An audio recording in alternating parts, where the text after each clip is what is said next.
Assalomu alaykum hurmatli ko'rarmanlar. Bugungi suhbatdoshimiz Azamat Zamonbekov, psixolog bilan suhbat olib boramiz. Suhbatimizni boshlaymiz. Assalomu alaykum.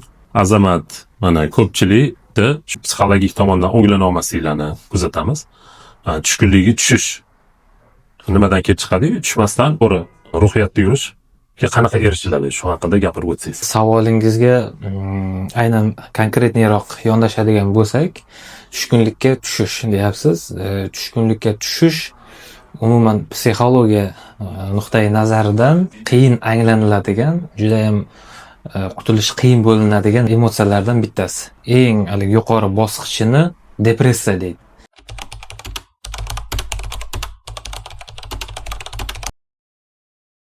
Depressiya ya'ni siqiluvda, tushkunlikda nerv sistemasi katta siqilish pressni orasida turganday o'zini his qiladi.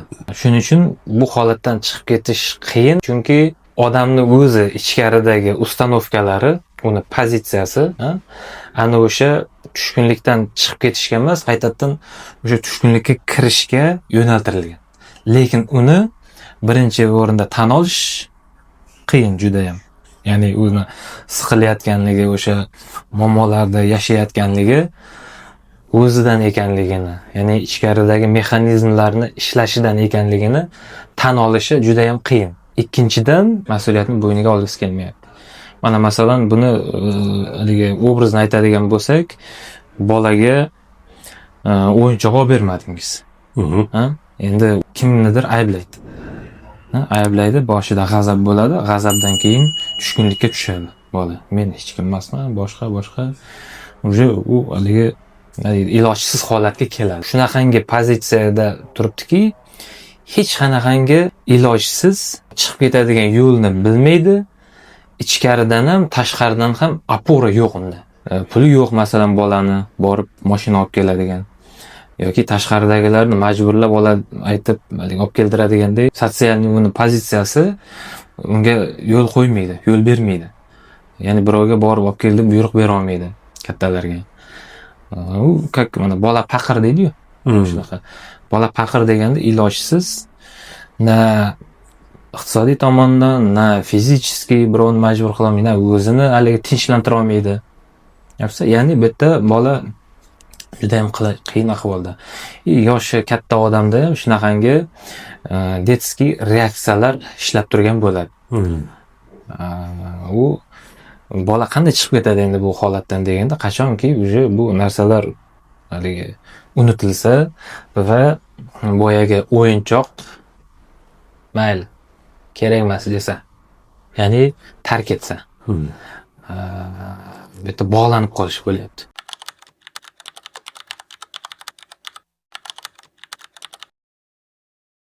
O'sha bog'lanib qolishlikni yechish yo'nalish qadamlari qanaqa? Birinchi pozitsiyasini katta pozitsiyaga, ya'ni tashqariga olib chiqish kerak. Tashqariga olib chiqish kerak. Lekin birdaniga olib chiqa olmaysiz, o'ziga berish kerak. Tan olish kerak. Men mana shunga bog'lanib qolganman. Men ilojsiz holatdaman. Men mana shu holatdan chiqib keta olmayman. Bolalar masalan mashinaga bog'lanib qolgan bo'lsa, mana yoshi katta bittasi keldi, qabulimga yozilmoqchi bo'ldi. Keyin nimagadir kelmadi. Uni holati shunday ekanki, ishxonasiga bir ayol ishga kirgan va ana o'shandan keyin u yo'qolgan, tinchligi yo'qolgan. U уже kattalar ham bo'ladi, mana shu bolaga ayolga bog'lanib qolgan bo'ldi. U ayolsiz ham yaxshi baxtli yashayotgan, kelgandan keyin nimagadir tinchligi yo'qoldi. Stress, depressiya, uyqusi yo'q, boshqa. U tushunib anglab turibdi, lekin ichkaridagi boyagi mexanizmlar ishlab ketgan. Mana shu mexanizmlarni u biroz nima qilish kerak, o'ziga unutishiga sharoit yaratib berish kerak yoki bo'lmasam aytish kerak, men bog'lanib qolganman deyish kerak.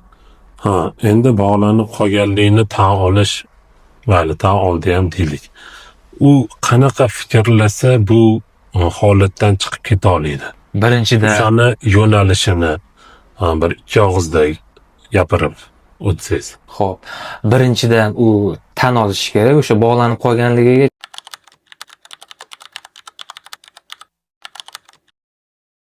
chunki kasallik menda bor demagunicha uni tuzatib bo'lmaydi. U kasallikni haligi tuzatishiga yo'l bermaydi.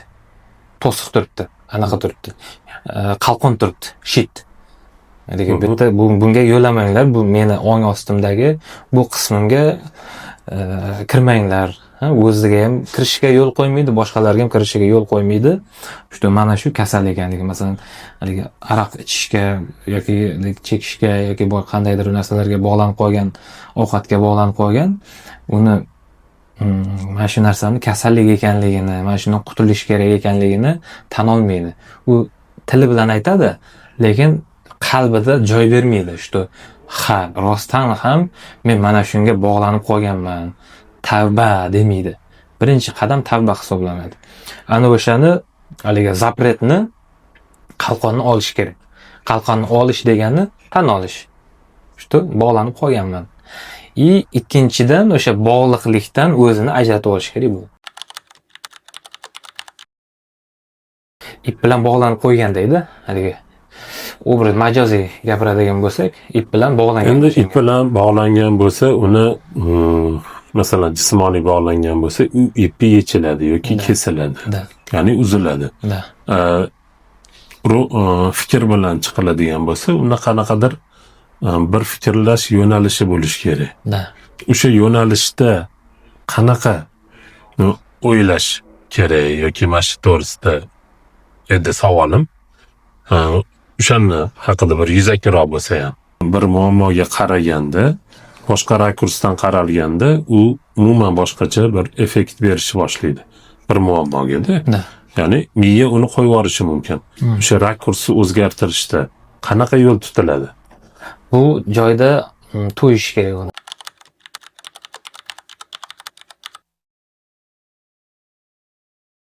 Ya'ni to'yish degani mana bolalar bilan 1-2 marta o'ynaganimda bo'ldi, to'ydim degan gapni eshitganman. Mana tog'am bolalari mana haligi kurashganda yoki bir o'yinchoq o'ynaganda bo'ldi, to'ydim deydi. To'ydim degani o'sha bundan haligi o'ziga kerakli bo'lgan narsani olib bo'ldi. Endi to'ydi. Ya'ni o'sha bog'lanib qolgan narsasidan bu hali to'ymagan bo'ladi. To'yib bo'lgan bo'lish kerak. To'yib ketdim deydi-yu, to'ydirib yubording. Bo'ldi. To'yish, mana masalan, to'yish hissini qanaqa qondirish mumkin? To'ygandan keyin unda bundan qutulishga xohish paydo bo'ladi. Yo'q, to'yish hissini qondirish bor masalan.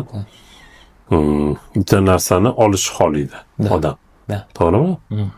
Uni olmaguncha u to'ymaydi-da. Yoki fikran qanaqadir o'tda o'shandan uzil olishlik kerak. Uzilish. Shu yerda analiz qilish yo'nalishi qanaqa bo'lishi kerak? Masalan, bitta narsani xohlab turibdi, lekin qurbi yetmaydi. Lekin ko'ngilli uzishi kerakligini biladi. Uni uzilish kerak degan bilan uzilolmayapti. Demak, o'zini majburlash. Demak, hal to'ymagan. Uzilishi, to'yishlikni yo'nalishi qanaqa bo'ladi? To'yishning yo'nalishi bu jonga tegdi, to'yib ketdim, men bundan qutulaman degan xohish paydo bo'lishi kerak. O'sha xohish qanaqa qilib paydo qilinadi? Anglanadi u, masalan, haligi foydasi yo'q uni. Tushunyapsizmi? Ya'ni u unga bog'lanib qolganmi, uni hech kim tashqaridan kelib uni ajrata olmaydi. Lekin u bundan to'yib ketdimi, er xotinni orasiga esi ketgan aralashadi deydi. O'sha bir-biriga to'ydimi, bo'ldi, u haligi ajraladi o'sha. Agar bir-biriga to'ymagan bo'lsa, urush, janjal, boshqa qiy-chuv bo'ladi, lekin birga yashayveradi. Nikoh degani ham bu bog'lanish degani. Haligi tarjimasi. Aloqa degani, bog'lanish degani. Agar qachon bu er xotin ajralib ketadi, bir-biridan o'zi to'yib ketgan bo'lsa. Agar bu yerdan bir-biridan ajralmagan bo'lsa, urush janjal bo'lyapti, to'polon bo'lyapti, lekin ajralmayapti. Demak, hali bir-biriga to'yib ketmagan. Negativni aytadigan bo'lsak, to'yib ketmagan. Ya'ni o'shandan to'yib ketish kerak. Bunday hayot tarzidan to'yib ketish kerak. Buning uchun haligi gigant odam bo'lish kerak-da, mana seksualniy haligi nima deydi, raqqoslar bo'lsin, haligi qo'yib qo'ydi, lekin unga qaramasdan, unga bog'lanmasdan, unga boyagi hirs haligilarini, xohishlarini erik berib olmasdan, undan alohida bo'lib turish uchun bu juda ham katta duh bo'lish kerak odamda. Nafsa, lekin bunga har ikkitadan bittasi qodir emas. Nafsa, boyagidaqa haligi ichkilikka bog'lanib qolish ham shunaqa, juda ham katta gigant odam bo'lish kerak. Yoki boyagi mol gigant bo'lishi yo'li qanaqa bo'ladi shu haqida? To'yib ketish kerak. Hozir sizga marojniy bersa, siz marojniyga nisbatan mana shu tursa, suhbat qilamiz, turib bemalol ketib borib o'z hayotingizni kechiraverasiz. Lekin shu yerga qo'yib qo'ysangiz, yosh bolaga qo'ysangiz, uni yemasdan, kelib nima qilmasdan yoki bo'lmasa majburlab turib unga yema deb aytmasangiz, zapret qo'ymasangiz, u baribir mana shunga intilaveradi. Siz mana shu marojniyga nisbatan o'sha gigantsiz. Nimaga? Chunki bundan ajralgansiz. Ichingizdagi bunga bo'lgan intilishlaringiz bor, lekin siz uni quli emassiz. Aylanadi, yoyilib ketadi. Xuddi shunga o'xshagan ulg'ayish.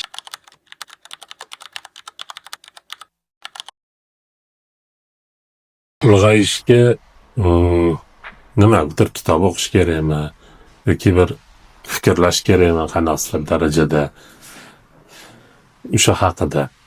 Ulg'ayishgami? deb aytaman. Ha. Ulg'ayishga bu baribir Nimanidir anglash kerakmi yoki? anglash kerak. Baribir bu dunyo o'tkinchi ekanligini anglash kerak. Tashab ketasiz. Xohishlar qanchalik kuchli bo'lsa ham bu o'sha xohishi keltirib chiqayotgan istaklarni hammasi o'tkinchiligini anglab olishlik kerak. O'tkinchi, mana hozir masalan to'yga borasiz, o'ynab kulgu, o'sha rostdan ham ichiga kirib ketadi, lekin vaqtinchalik narsa. To'g'rimi? Mashina olasiz vaqtincha, uy olasiz vaqtincha, er xotin olasiz vaqtincha, bola chaqa vaqtincha. Tanishlar vaqtincha. Demak, hamma narsa o'tkinchiligini anglash birlik bilan ko'p narsadan uzr olishlik mumkin. Ulg'ayasiz. Siz o'sha angladingiz. Demak, bu odam ulg'ayish bu haqiqiy ulkan bir holatga kelish, psixologik tomondan. Erkin holatga kelish.